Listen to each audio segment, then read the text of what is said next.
Hi, my name is Welcome, and this is a vlog created for the Free Feminist. Actually, I've been getting tons of inspiration in the past few days, especially this week. And I have to tell you that when I told one of my male acquaintances that I'm going to record a video, the first thing he told me was that, wow, you're going to record porn, which I found quite offensive because, of course, there's nothing wrong with sexuality because it is right and it is necessary in today's world, especially. It has always been. But the first question for a man is to ask, are you going to record porn? Like, this is the clear sign of the objectification of women all around the world, actually, and today's society is quite guilty of that. Like, I can't actually walk on the streets, neither in winter nor in summer, without getting whistles behind me and without getting certain compliments, which I hate. And I think all women hate that. That men just can't stop themselves. And actually, society tells us that it is our fault if we are getting raped. I think this is a joke. And I know that you all think this is a joke actually. Because these sexist men we are talking about, they are the key foundations of this patriarchal society. And I must tell you that the only thing which can feed their ego, which can feed their soul, is our insecurities and our weaknesses. And as I mentioned, I gained several experiences this week, especially today and the past few weeks. Uh, and these men uh, basically their only task is to disrespect women because that's how they feel superior if someone is under and beneath them. Not quite literally, but it can be physically as well. They just feel that they need to be superior. They must feel like they are the rulers. They are the lords.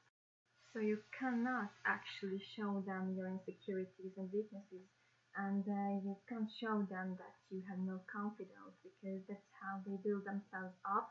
And on the other hand, by building themselves up, they always tear you down because that's the only thing they are good at actually. Another frequent action of these people, these men, so-called men, they are only mad because of their genitals, so this is kind of ridiculous, let's face it.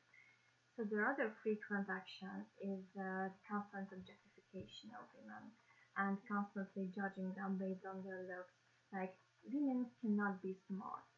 Why can we be smart? The other thing for we are not allowed to be smart is because they fear us. And you always fear those, and you are always jealous of those who you know can do better and you won't allow them to do better because that could be a threat to you. My favorite action of these men is actually when they offer you support and they offer to protect you, but of course, in return, they are expecting sexual gifts and sexual favors. Like, excuse me, I can protect myself. I am a woman. I am definitely not as innocent and vulnerable and fragile as I look like, and I'm not the little girl you think I am. So please leave me alone and I can protect myself. That's the only attitude you need to have with these men. And you just need to tell these men off because they enter your space and they will not leave you alone.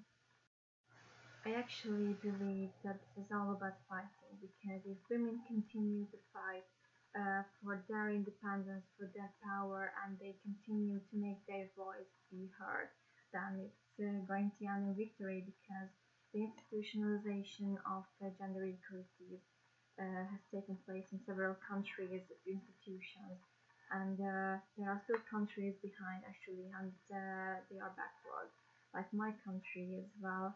But we need to continue protesting and fighting for these rights because there is, for example, still 25% gap between the salaries of women and men as well. And that is just not right because women can be just as smart, if not even smarter than men. They can work just as hard as men. So can we stop comparing because there is no reason to compare these two genders and there is no reason to compare any sexes in this world because I think with work I can do and I will be able to do that can be done by people of homosexuality, of heterosexuality as well. We can do anything and we can do anything. A few years ago I read a quote which went something like, don't you ever shrink yourself for someone else's comfort, which is clear for friendships between the same genders, but it can be between men and women as well. And I needed quite a few years to understand this because starting as an activist for feminism, for equality, is not really an easy path. And this quote actually just kept me going in the past few months and even years, in the past 2 years.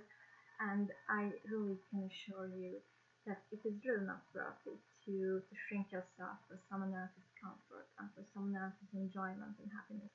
Because these men, and there are, trust me, there are a lot of them. You can meet them on the street.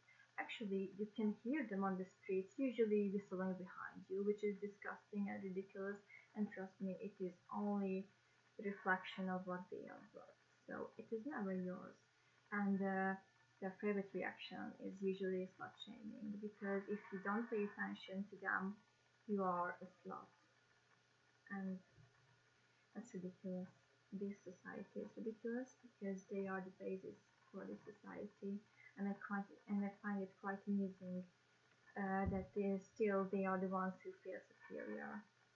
So what you need to do, actually, in my opinion, is you stand straight and you lift your head up, because if you're confident, if you don't really show obviously your weaknesses, your insecurities, these men will not target you because they always go for the weak, and they gain their strength from these weaknesses. So just show them. Thank you.